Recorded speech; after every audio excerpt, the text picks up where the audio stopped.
Наскоро значително ќе се интензивираат градежните активности во Велес и Велешко. До сега се реализирани дел од предвидените проекти кои се дел од програмата за уредување на градежно земјиште. Во тек е реализација на неколку од нив, како уредување на крајбрежјето на езерото Младост, поставување на водоводна мрежа кон Чолошево и инфраструктурно уредување на неколку улици во Иванковци. За неколку дена градежни зафати започнуваат да се реализираат и во неколку зони во градот. Следна дестинација у градот после завршувањето на дел од проектите што се туку непосредна наша близина Иванковци, Мамутчево во момент интензивно се работи. Одиме на улицата Родна Ива, односно околу Костурница.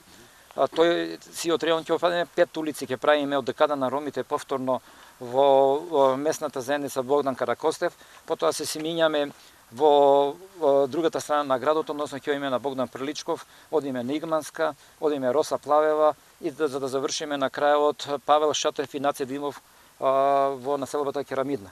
Годинава локалната власт има намера да го реализира и најголемиот инфраструктурен проект. Како што беше најавено, Велес наскоро ќе добие затворен градски пазар. Во моментов се финализира изработката на деталниот урбанистички план. По неговото завршување ќе започнат и градежните зафати што според надлежните би се случило на есен. Почињаме и у септември онака како што ветивме со 10-тиот проект од последниот проект од 10 големи проекти со средувањето на градскиот пазар. Во рамки на програмата за уредување на градежно земјиште, податоците покажуваат дека локалната самоуправа оваа година има предвидено да се потрошат околу 3 милиони евра.